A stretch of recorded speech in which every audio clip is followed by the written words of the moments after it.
광고로 말씀을 드렸고요. 여러분들 이 시간은 바로 이어서 우리 하나님의 말씀을 보도록 하겠습니다. 누가복음 1장 26절에서 38절까지 말씀을 읽고 설교 나누도록 하겠습니다.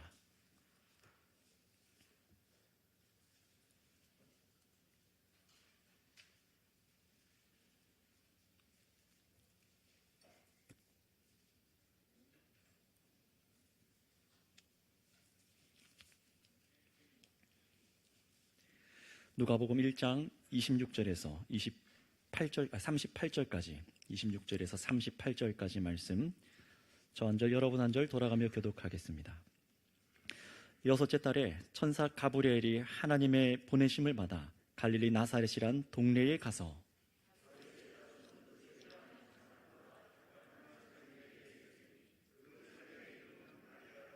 그에게 들어가 이르되 은혜를 받은 자여 평안할지어다, 주께서 너와 함께 하시도다 하니,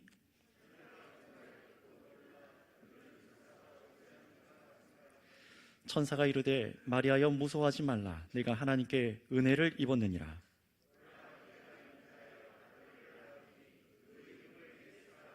그가 큰 자가 되고 지극히 높으신 이의 아들이라 일컬어질 것이요 주 하나님께서 그 조상 다윗의 왕위를 그에게 주시리니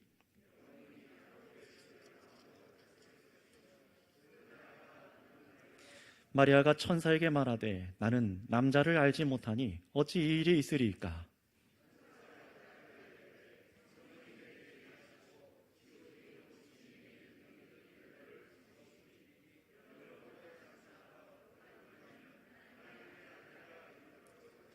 보라, 내 친족 엘리사벳도 늙어서 아들을 배웠느니라. 본래 임신하지 못한다고 알려진 이가 이미 6달이 되었나니. 함께 읽겠습니다. 마리아가 이르되 주의 여종이오니 말씀대로 내게 이루어지이다 하매 천사가 떠나가니라. 아멘. 오늘은 이 본문 말씀을 가지고 예수님의 특별함이라는 제목으로 이 성탄절 메시지를 전달하도록 하겠습니다. 오늘 우리는 예수님께서 오신, 이 땅에 오신 것을 감사하면서 이 성탄의 감사 예배로 드리고 있습니다. 자, 그렇다면 여러분, 우리가 감사함으로 우리가 찬양하고 높이는 예수님은 누구십니까? 예수님은 누구십니까? 어떻게 인류의 죄를 자신의 몸에 대신 지시고 십자가 형벌을 받으실 수 있으며, 또 자신을 믿는 자에게 어떻게 죄 사함의 능력을 주실 수 있으실까요? 또 어떻게 믿는 사람들에게 영원한 생명을 주실 수 있는 것일까요? 이 방금 이 질문드린 내용을 여러분 잘 생각하시면서 오늘 설교를 들으셨으면 좋겠어요. 우리가 성탄절을 기뻐하는 것은 타 종교들처럼 어떤 종교의 교주가 태어난 날이라던가, 소위 부처나 공자나 소크라테스 같은 어떤 위대한 성인이라 불리는 이 사람이 태어난 날이라서 예수님의 존재를 기뻐하는 것이 아닙니다. 그것과는 다릅니다. 예수님께서 이 땅에 오신 것을 기뻐하는 이유는 오직 예수님께만 특별함이 있기 때문에 그렇습니다. 여러분, 그 특별함은 무엇인가요? 여러분들 대답하실 수 있겠습니까? 이 성탄절 우리가 바깥에 나가면은 다 사람들이 서로 성탄절을 축하하고 메리 크리스마스, 안 믿는 사람들도 인사를 합니다. 그런데 그래서 예수님이 누구시냐? 왜 오셨느냐? 왜 이 땅에 오셨는지 얘기하실 수 있겠습니까? 어떻게 특별한지 얘기하실 수 있겠습니까? 무엇입니까? 그것은 우리가 이미 알고 있는 것처럼 사람의 죄 문제를 해결하여서 죄를 반드시 심판하시는 공의로우신 하나님의 그 무서운 심판에 이르지 않도록 우리를 건져주시고 죽은 자에게 영원한 하나님의 생명을 주시는 분이시기 때문에 예수님은 특별하십니다. 그 누구와도 다르죠. 그렇다면 여러분, 이런 예수님의 특별함은 과연 어디서 오는 것일까요? 이런 특별함이 예수님께 어떻게 있게 된 것일까요? 여러분, 우리가 믿는 분 예수님이 누구신지 제대로 알지 못하고 이 성탄 예배를 드려서는 안 되겠습니다. 저는요, 어려서 이런 경험이 있어요. 성탄절이 가까우면은 몇 달 전부터, 한두 달 전부터 여러 가지 행사 준비를 합니다. 꽁투도 준비하고 찬양도 준비하고 연극을 한다던가, 그래서 많은 걸 준비해서 그 24일 성탄 전야 우리 교회는 천사의 밤 이렇게 명명해서 했었는데요. 24일 밤에 몰아쳐서 다 공연을 합니다. 그리고 찬양하고 축하하고, 그리고 밤에 새벽에는 뭐 하죠? 이제 새벽송을 도는 거예요. 각 가정들마다 쭉 새벽송을 돕니다. 그리고 과자를 받아요. 그리고 어릴 때 어떻게 했냐면 그거를 다 모아서 먹고 재미있는 영화를 보면서, 그리고 한 7시쯤 잠이 듭니다. 몇 시쯤 일어날까요? 한 오후 2, 3시쯤 일어나게 되더라고요. 오전 예배를 다 잊어버리고, 아마 누군가가 성탄절이 무엇인지 분명하게 말해주고 어떻게 성탄을 보내야 되는 것인지 조금 더 선명하게 알려줬더라면 제가 성탄절을 그냥 문화의 한 부분으로 보내지 않았을 겁니다. 저는 성탄절을 기독교 문화의 한 부분으로 드렸던 사람 중에 하나입니다. 만약에 지금도 그런 식으로 성탄절을 기념하고 무언가 행사로, 기독교 문화 행사로 들뜬 분위기로 이런 성탄절을 보낸다면 그런 사람에게는 아무런 유익이 없을 것입니다. 그런데 실제로 지금도 많은 사람들은 예쁜 조명을 밝히면서 성탄 트리를 만들고 산타와 루돌프는 기억하면서 정작 예수님께서 이 땅에 오신 진정한 그 특별한 의미를 알고 기뻐하고 노래하지는 않는다는 사실입니다. 성탄맞이 세일은 하면서, 성탄맞이 연예인들 방송 프로그램은 잡으면서, 성탄맞이 방송 프로그램 방영하는 날을 깨고 있으면서, 성탄맞이 여행 가는 날을 하면서 연인들의 낭만적인 날 정도로 전락시켜버린 크리스마스, 성탄절의 의미를 세상은 퇴색하게 만들었어요. 그런데 그것을 그리스도인들도, 아니 정확히는 교회만 왔다 갔다 하며 성탄절이 무엇인지 알지 못하는 사람들이 더 그렇게 만들었습니다. 우리는 그래서 분명하게 알아야 될 것입니다. 성탄절이 무엇인지, 저와 여러분들이 믿는 예수님이 누구신지. 여러분도 어떻습니까? 성탄절이라 교회에 오랜만에 나오시는 분들도 계실 것이고, 아니면 처음 우리 교회에 오셨거나, 아니면 성탄의 의미를 이미 알고 이 자리에 계신 분들, 다양한 분들이 이 자리에 하나님을 예배하기 위해서 앉아 있습니다. 이 시간 우리는 그래서 성탄이라는 그저 이 축하하는 분위기, 낭만적인 분위기로 이 시간과 성탄절 하루를 보내는 것이 아니라 성경 말씀을 통해서 왜 우리가 예수님을 기뻐해야 하는지, 예수님의 그 특별하심을 알고 하나님께 감사의 예배를 드리기 원합니다. 여러분, 그래서 우리의 삶이 달라지면 좋겠어요. 주께서 원하시는 삶이 무엇인지를 깨달아 알고 달라지면 좋겠습니다. 우리끼리 자화자찬하고 축제를 하고 끝나는 것이 아니었으면 좋겠습니다. 예수님을 깊이 묵상하고 진리를 기뻐하고 세상으로 나가서 주님이 누구신지를 삶으로 보여줬으면 좋겠습니다. 저도 그래서 어제 우리 교회에 오는 노숙인 분이 한 분 계세요. 주기적으로 오신 분이 계신데 어제는 모시고 가서 같이 식사를 했어요. 밥을 먹으면서 성탄절 어떻게 지내시는지, 누구와 함께 하시는지 안부를 물으면서 같이 밥을 먹었습니다. 여러분들, 여러분끼리만이 아니라 여러분 주위의 어려운 분들과 여러분의 정말 돌아봐야 될 분들이 없는지 함께 하셔서 그리스도의 사랑을 따뜻하게 나누시고, 또 오늘 메시지가 여러분의 것이 되어주셔서 정말로 주를 섬기는데 아름답게 살아가신 저와 여러분 되시기를 바랍니다. 그리고 여러분, 이 시간 특별하게 오셔서 우리의 죄의 문제와 생명의 문제를 해결하신 분 예수님이 누구신지 말씀을 통해 깊이 묵상하시고 이 세상에 예수님을 주신 하나님께 영광을 돌리는 저와 여러분 되시기 바랍니다. 자, 그래서 오늘 말씀을 읽어보신 대로 예수님께서 이 땅에 오신 것은 신비입니다. 그렇게밖에 우리가 설명할 수가 없을 것 같아요. 우리가 이해하도록 친절하게 설명도 없이 오늘 말씀은 어떻게 시작하고 있습니까? 일방적으로 천사의 존재를 성경에 말씀하시고, 이 천사가 처녀가 임신을 하여 아들을 낳을 것이고 그 이름을 구원자라라는 의미에서 예수라고 이름을 짓게까지 합니다. 그리고 이 아이가 장차 큰 자로서 하나님의 아들로 일컬어지고 하나님의 약속인 구약 성경에 약속한 다윗 왕의 나라를 영원히 다스리는 그런 아들이 될 것이다, 그런 자라 말씀을 하십니다. 여러분, 이 부분도 성경을 잘 알지 못하면 이해하기 어려운 부분으로 들리실 거예요. 게다가 여러분이 여인이 임신이 일반적인 남녀의 성관계 없이 하나님의 능력, 성령 하나님의 능력으로 여인의 자궁에 한 생명을 창조하신 것을 예수님의 탄생으로 오늘 성경은 기록하고 있어요. 이것이 사람을 구원하여 죄사함과 생명을 주시는 예수님께서 이 땅에 오신 사건이라고 성경은 우리에게 그저 말하고 있을 뿐입니다. 성경은요, 저와 여러분들에게 과학적으로 설명하지 않아요. 하나님 편에서 그러실 필요가 없기 때문에 그렇습니다. 성경은 저와 여러분들을 이해시키고 설득하는 책이 아닙니다. 오직 무엇을 요구하는 책입니까? 믿음을 요구하는 하나님의 말씀입니다.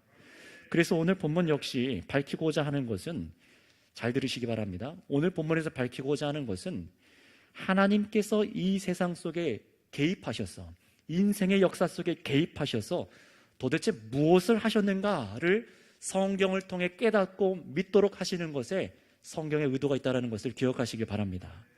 자, 그렇다면 여러분, 무엇을 믿도록 하시는 걸까요? 이 질문에 대한 답이 예수님을 믿는 우리가 정말 어떤 지식에 이르러야 되는지, 어떤 지식을 갖고 믿어야 되는지 이것을 깨닫도록 할 것입니다. 자, 그 첫 번째 믿도록 하시는 메시지는 이것입니다. 바로 사람의 구원이 오직 전적으로 하나님의 은혜로 베풀어진 것을 믿으라는 것입니다. 다시 말씀드리겠습니다. 사람의 구원이 오직 전적으로 하나님의 은혜로 베풀어진 것을 믿으라는 것입니다. 이것이 무엇인지, 정말 그런지 오늘 본문 26절에서 27절까지 말씀 두 절을 같이 읽어볼까요? 시작.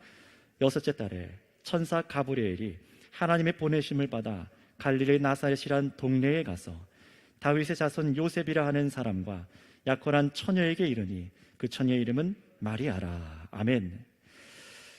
자, 보시면은 이 땅의 것만을 아는 사람들이 이성을 불편하게 만드는 존재가 나오죠. 천사라는 존재가 나옵니다. 이 천사는 메신저, 하나님의 이 메시지를 전달하는, 소식을 전하는 존재로 성경 곳곳에서 등장을 해요. 그런데 오늘은 무엇을 말했다고요? 구원자를 잉태하는 소식을 이 여인에게 전했다고 말합니다. 여러분들, 이것은요, 무엇을 의미하냐면은 구원의 일이, 하나님의 구원의 일이 사람 손이 닿지 않는 영역에서 주어진 것임을 성경을 통해 보여주는 것입니다. 다시 말씀드립니다. 사람의 손이 닿지 않는 영역에서 구원이 주어졌다는 거예요. 예수님이 오시면 정말로 그렇죠. 사람이 요청한 것도 아닙니다. 일방적으로 사람에게 베풀어진 은혜로 구원자가 오셨다는 사실을 성경은 보여주고 있습니다. 게다가 어떻습니까? 사람의 방식이 아니라 하나님의 방식이에요. 성령으로 여인이 임신하여 구원자를 이 땅에 태어나게 하셨다는 것은 철저하게 구원이 사람들로부터 주어진 것이 아니라, 이 세상 어느 것으로 주어진 것이 아니라 누구로부터 베풀어진 것이라는 겁니까? 이 세상 바깥에 하나님으로부터 베풀어진 은혜를 깨닫고 믿으라고 요청하고 있는 것입니다. 오늘 이것은 천사가 누구냐? 어떻게 생겼냐? 무슨 존재인데? 어떻게 말씀했는지, 그런 걸 생각하라고 말씀하고 있는 것이 아니라 우리가 닿지 않는, 이해할 수 없는 우리의 영역 밖에서 하나님의 구원이 주어졌다는 것을, 메시지를 전해주고 있는 거예요. 여러분, 그래서 오늘 이 사건의 메시지는 분명합니다. 사람이 이 세상에 어떤 누군가 돌을 닦거나 득도해서, 아니면 선한 일을 정말로 많이 해서, 아니면 누군가가 이런 경지에 이르러서 그렇다고 할지라도 그 다른 사람에게, 누구에게도 죄 사함의 용서를 할 수 없다는 겁니다. 구원을 줄 수 없다는 거예요. 사람들이 노력해서 구원에 이룰 수 있는 것이 아니라는 것입니다. 오직 어떻게 구원이 주어집니까? 우리 사람들에게 필요한 죄 용서는 오직 누구에서부터 옵니까? 인류 바깥에서 개입하셔야만, 인류 바깥에서 개입하시는 하나님의 은혜로만 베풀어지는 것을 믿도록 하시는 것입니다. 여러분, 사람이 구원을 줄 수가 없습니다. 이 세상에 그 누구도 구원을 줄 수 없습니다. 오직 구원은 하나님의 은혜로 주시는 것을 믿으시기를 바랍니다. 자, 그리고 두 번째 믿도록 하시는 것을 말씀드리겠습니다. 오늘 하나님의 말씀은 저와 여러분에게 예수님께서 어떻게 잉태되셨다고 말씀하시죠? 성령으로 잉태되셨다라고 말씀하신대요. 도대체 이것은 우리에게 무엇을 믿도록 하시는 것일까요? 성령은 누구십니까? 성령은 하나님이십니다. 성부 하나님, 성자 예수님, 성령 하나님, 삼위로 계시지만 나누어 계시지 않고 하나로 계시고 우리가 다 인식할 수 없는 하나님. 그러나 성령 하나님께서는 어떻게 하십니까? 하나님께서 뜻하시면은 아들 예수님께서 말씀하시고 그리고 성령으로 역사하십니다. 근데 바로 그 성령님께서 보이지 않는 분이시죠. 이 성령님께서 이 여인을 통하여 예수님을 임신하게 하셨다 하시는데요, 이건 역시 하나님의 전적인 개입이나 신비를 말할 수도 있지만 더 중요한 메시지가 있습니다. 성령으로 예수님을 잉태하게 하셨다는 것이 무엇일까요? 그것은 바로 하나님께서 새로운 사람을 창조하셨다는 것입니다. 이 세상 속에 새로운 사람을 창조하셨다는 것입니다. 그것이 무엇인지, 어떤 의미인지 우리 본문 34절, 35절 말씀을 읽고 설명하겠습니다. 34절에서 35절입니다. 시작. 마리아가 천사에게 말하되 나는 남자를 알지 못하니 어찌 이 일이 있으리까? 천사가 대답하여 이르되 성령이 내게 임하시고 지극히 높으신 이의 능력이 너를 덮으시리니 이러므로 나실 바 거룩한 이는 하나님의 아들이라 일컬어지리라. 아멘. 여러분, 예수님은 그 누구와도 다르십니다. 우리가 똑같은 사람이지만 다르다는 거예요. 어떻게 다를까요? 몸을 이루는 구성이 다르고 세포가 다를까요? 그렇지 않습니다. 똑같이 저와 여러분들처럼 음식도 먹어야 했었고 배고픔도 느끼고 피로하기도 하고 잠도 오고 고통도 느끼셨어요. 그런데 이런 신체적인 그런 다름을 말하는 것이 아니에요. 죄에 빠진 인류를 구원하기 위해선 하나님께서는 이 땅 가운데 어떻게 하십니까? 사람들을 새롭게 하세요. 죄악에 물들어 있는 자들을 새롭게 해야만 구원에 이룰 수 있습니다. 그런데 그러려면요, 첫사람이 중요합니다. 여러분, 그래서 생각해 보세요. 이 세상에 가장 첫사람은 어땠습니까? 창세기 성경은 그것을 밝혀주고 있는데요, 성경에서, 창세기 성경에서 말씀하시듯이 죄로 타락한 아담과 하와는 범죄하였습니다. 첫사람의 이름을 뭐라고 했다고요? 아담, 사람이란 뜻인데요, 이 첫사람 아담은 범죄하였어요. 죄인이에요. 그래서 범죄한 첫사람으로부터 어떻게 됩니까? 모든 인류가 동일한 똑같은 죄를 짓고 그 죄의 쇠사슬에서 벗어날 수가 없어요. 스스로를 구원할 수가 없습니다. 그런 첫 모델인 전적 타락한 존재 아담으로부터 모든 사람들은 똑같은 존재로 타락한 자로 하나님을 알지도 못하고 스스로 하나님을 찾지도 않고 사랑할 수도 없고 하나님의 뜻을 이룰 수도 없고 스스로는 하나님의 영광을 기뻐하거나 영원할 수도 없고 사망에 빠져있는 상태가 바로 첫사람, 범죄한 첫사람 아담으로부터 이르는 모든 사람들의 상태입니다. 그래서 하나님께서는 이 망가진 세상 속에 새로운 인류를 만들기 원하세요. 그러기 위한 첫사람이 누굴까요? 바로 예수님이십니다. 아담으로부터 이른 모든 범죄한 사람과는 완전히 다른 첫사람이 바로 예수님이세요. 창세기 1장의 기록을 보면은 하나님께서 사람을 만드셨다라고 기록하고 있는데 독특한 기록이 있습니다. 흙으로 사람을 빚어서 그 코에 생기를 부어 넣으시니 루아흐라고 되어 있는데 성령을 뜻해요. 그러자 성령이 들어가자 그 흙이 생명이 된지라 라고 기록합니다. 성령의 능력이에요. 성령의 능력으로 사람이 창조되었지만 죄로 인해서 하나님의 영을 잃어버렸습니다. 완전히 하나님의 형상을 잃어버린 사망 가운데 있는 사람들이 되었다고 말하는 것이 이 성경이 말씀하고 있는 진리입니다. 그런데 하나님께서는 이렇게 타락하고 망가진 사람들을 전부 버리고 없애버리신 것이 아니라 두 번째, 성령으로 지은 새로운 사람을 통해 구원을 베푸십니다. 그래서 예수님은 기존에 죄인들과 다른 출생을 갖고 계세요. 여러분, 성경은요, 우연하게 창세기 구약성경 맨 처음과 신약성경 맨 처음에 성령으로 사람을 지은 것을 얘기하고 있는 것이 아닙니다. 창세기 처음에도 성령으로 사람을 지었어요. 신약성경 처음에도 성령으로 사람을 짓습니다. 그런데 달라요. 왜 그렇습니까? 이 두 번째 아담이라고 말하는, 로마서에서도 말하는 이 두 번째 아담이라고 말하는 예수님을 통해 우리를 새롭게 하시기 위해서입니다. 그래서 예수님은 기존의 죄인들과 다른 출생을 갖고 계세요. 예수님께서 오늘 무엇으로 잉태되셨다고 성경은 밝히죠? 하나님의 성령입니다.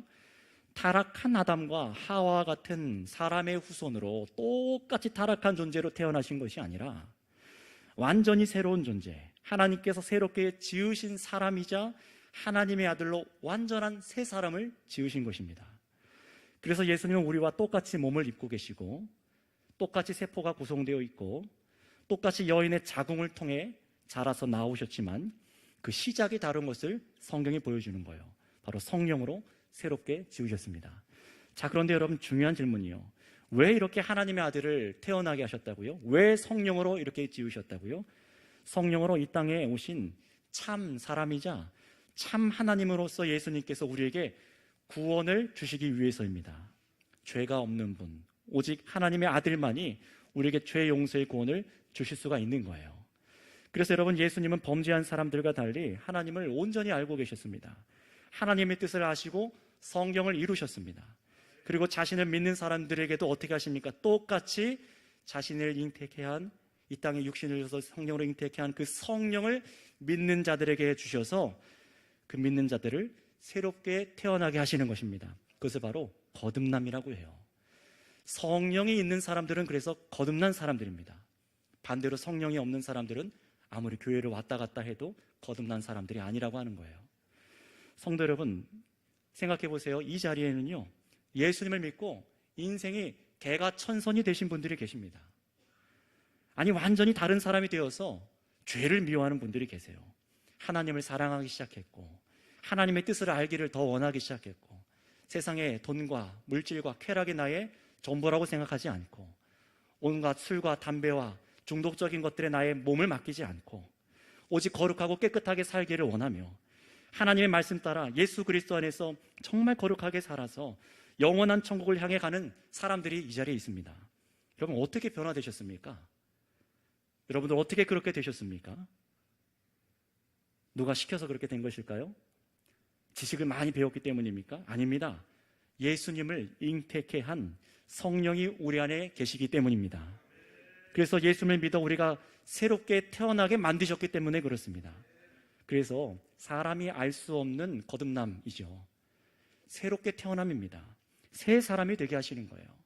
예수님을 성령으로 잉태하신 예수님은 그래서 그 누구와도 다르게 죄가 없으신 채로 태어나셨고, 죄를 짓지 않으셨으며 도리어 성령으로 잉태하신 하나님의 아들이셨기 때문에 사람들의 온 죄를 다 자신의 몸에, 육체에 짊어지셨고, 십자가에 죽으셔 사람의 죄의 대가를 대신 치르실 수 있으셨던 것입니다. 그러니 여러분, 만약에 성령으로 태어나시지 않았다면 저와 여러분들처럼 아담의 후손들로 똑같이 죄가 있을 텐데, 어떻게 죄인을 의롭게 할 수 있습니까? 어떻게 죄인이 다른 죄인을 위해서 희생할 수 있단 말입니까? 그런 여러분, 예수님께서 처녀의 몸에 성령으로 잉태되신 것은 이상한 것이 아닙니다. 이해 못할 일도 아니고 성경에서 당연히 그래야만 하는 하나님의 섭리입니다. 그래서 이사야서 7장 14절에는 이렇게 기록되고 있어요. 이사야서는 예수님 오시기 전에 한 800년경쯤 기록된 말씀인데요, 이렇게 예언의 말씀이 기록되어 있습니다. 들어보세요. 그러므로 주께서 친히 징조를 너희에게 주실 것이라. 보라, 처녀가 잉태하여 아들을 낳을 것이요 그의 이름을 임마누엘이라 하리라. 아멘. 임마누엘, 우리와 하나님께서 함께 계십니다. 그런데 이 예수님께서 구원자가 오실 것을 말씀하시는데 그 징조가 뭐라고요? 보라, 처녀가 잉태하여 아들을 낳을 것이요 라고 이사야 선지자를 통해서 이미 예언하셨던 바예요. 여러분, 사람들의 관심사는 뭡니까? 이 오늘 누가복음 말씀을 읽고 이 성탄절을 생각하더라도 사람들은 뭘 생각하죠? 어떻게 남자와 여자가 합방하지 않고, 어떻게 남자와 정자가 이 세포들이 만나지 않아서 어떻게 사람이 임신할 수가 있을까? 여기에 온통 집중을 하지만 하나님의 말씀인 성경은 우리에게 다른 것에 집중하게 하시는 거예요. 인류를 구원하기 위해서 성령으로 새롭게 지어진 사람이어야만 죄인을 구원할 수 있음을 보여주시는 것입니다. 우리는 이 메시지에 집중해야 되는 거예요. 그래서 여러분, 오늘 성경이 보여주는 예수님의 두 번째 특별함, 이 메시지를 기억하시기 바랍니다. 십자가에 죽으셨다가 예수님을 다시 살리신 것도 성령님이셨고, 오늘 마리아의 뱃속에 하나님의 아들로 잉태하게 하셨던 것도 성령의 능력이었습니다. 바로 그 성령께서 예수님을 믿는 사람들 삶 가운데 함께 하셔서 우리들의 과거와의 죄와 현재의 죄와 미래의 죄를 예수 그리스도의 보혈로 성령의 능력으로 씻으십니다. 그리고 구원하시고 새 삶을 주셔서 변화시키십니다. 그래서 예수님께서는 이렇게 성령으로 오셨습니다. 자, 마지막으로 세 번째입니다. 27절과 32절, 33절까지를 읽고 이제 우리가 마지막으로 무엇을 믿도록 하시는지 보고 마치도록 하겠습니다. 27절부터 한번 읽어볼까요? 시작. 다윗의 자손 요셉이라 하는 사람과 약혼한 처녀에게 이르니 그 처녀의 이름은 마리아라. 아멘. 32절에서 33절입니다. 같이 읽습니다. 시작. 그가 큰 자가 되고 지극히 높으신 이의 아들이라 일컬어질 것이요 주 하나님께서 그 조상 다윗의 왕위를 그에게 주시리니 영원히 야곱의 집을 왕으로 다스릴 것이며 그 나라가 무궁하리라. 아멘. 자, 여러분, 이 말씀이 무엇을 우리에게 알고 믿도록 할까요? 그것은 바로 온 세상을 구원하시고 영원히 다스리실 왕으로 예수님께서 오셨다는 것입니다. 한번 따라해 주시면 감사하겠습니다. 온 세상을 구원하시고 영원히 다스리실 왕. 네, 이겁니다.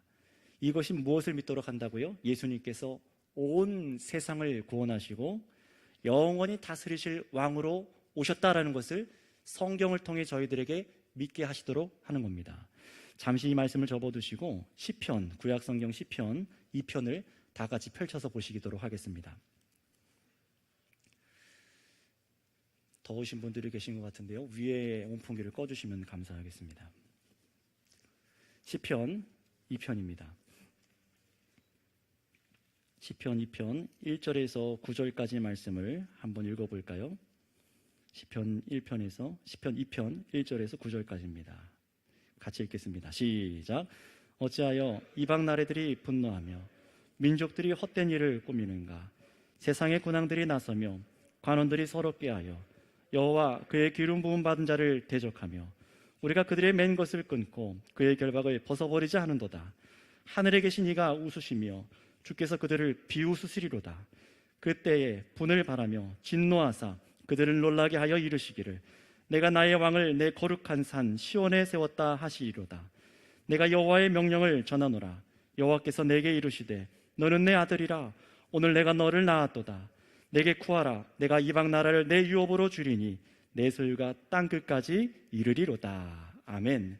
자, 오늘 이 새벽, 성탄의 새벽 설교를 들으신 분들은 아시겠지만 여기서 말씀하시는 하나님께서 친히 세우시는 왕, 온 세상을 다스리시고 또 그 다스리심을 거절하는 자들을 심판하시는 왕을 하나님께서 세우시겠다라고 이 시편 말씀에서 예언적으로 말씀하셨어요.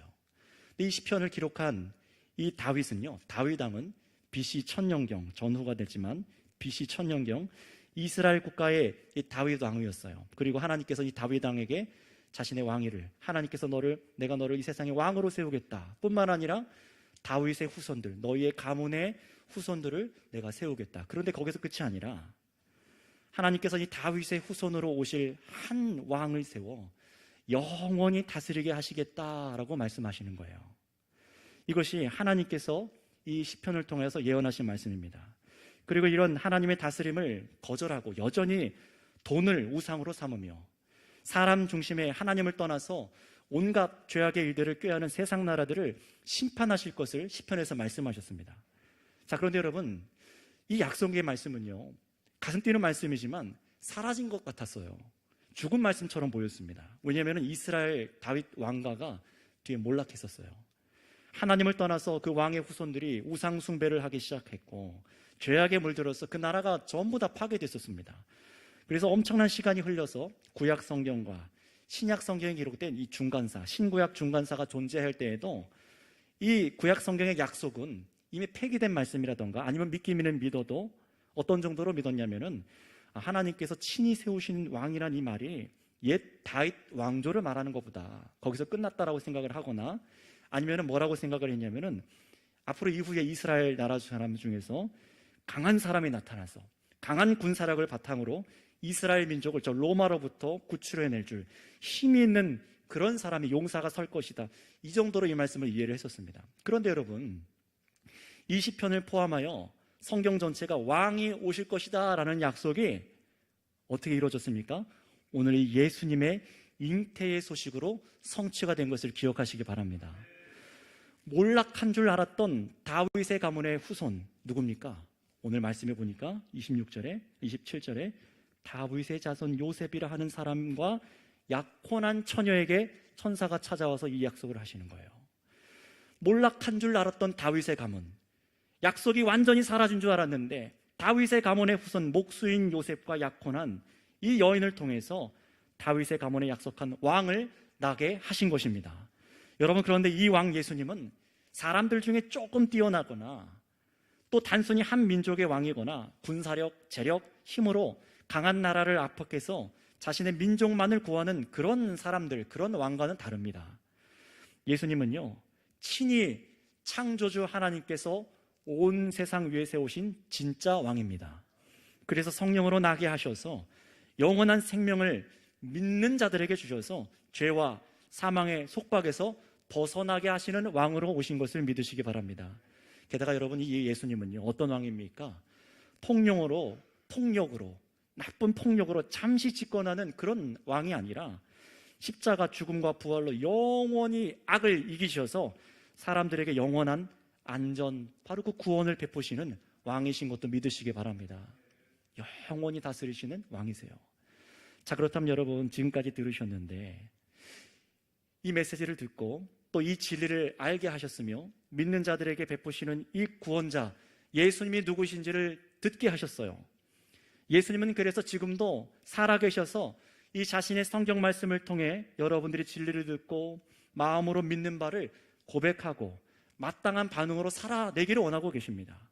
그렇다면 여러분, 지금까지 예수님을 세상의 위대한 인물 중에 하나로 여기셨던 것이 있다면 그 고백이 달라져야겠죠.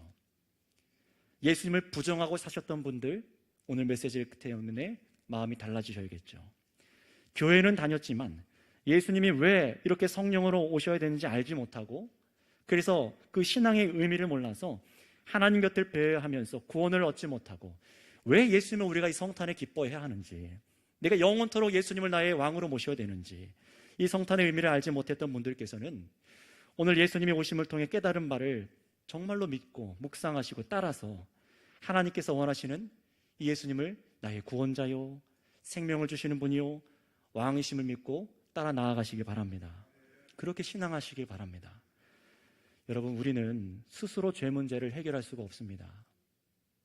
아마 여러분, 잠깐만 여러분의 삶을, 인생을 돌아보세요. 여러분들이 의지로 여러분의 죄를 끊을 수 있습니까? 못합니다. 사람도 못해줍니다. 부모님도 못해주고 어떤 위대한 사람도 못해줍니다. 오직 하나님의 은혜로만 우리가 변화받을 수 있습니다.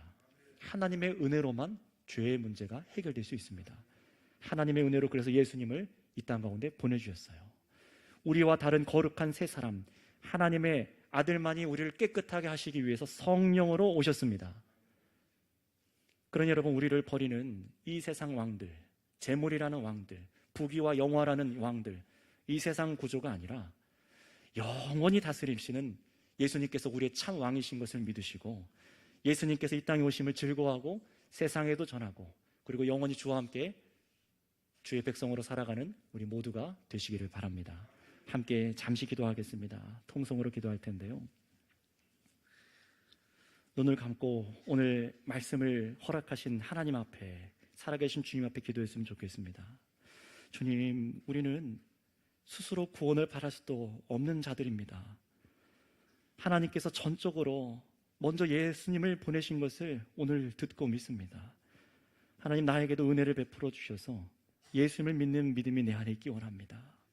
여러분, 그래서 여러분 안에 있는 의심들, 예수님께서 누구신지를 깨닫지 못하고 부인했던 삶들, 그 죄악들을 내려놓으시고 예수님께서 성령으로 오셔서 나를 다스릴 왕이라는 이 메시지를 받아들일 수 있는 귀한 마음을 열으셔서 하나님께 여러분의 믿음을 고백하시기 바랍니다. 그래서 정말 죄와 사망의 문제가 여러분의 인생 가운데 끊어지길 기도하시고, 혹 이 진리를 알지 못하고 아직 믿어지지 않는 분들이 계시다면 오늘 말씀을 깨달아 알게 하시고 평생에 이 말씀을 알게 하셔서 예수님을 믿고 주께서 원하시는 그 구원의 은혜 속에 있게 해달라고 간구하셨으면 좋겠습니다. 이 시간 우리 주여 하고 함께 같이 기도하겠습니다. 주여, 감사합니다. 감사합니다. 주님,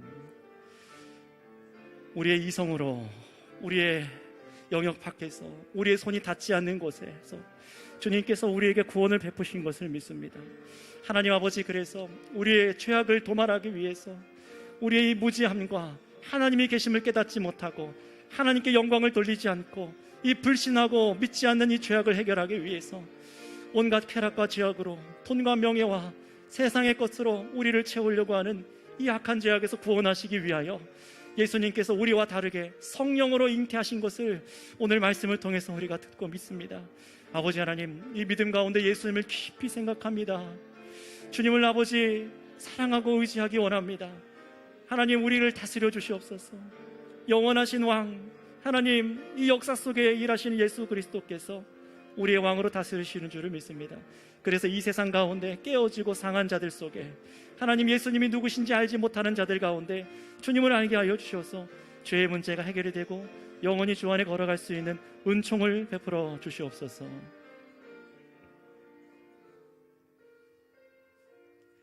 사랑의 주님, 감사를 드립니다.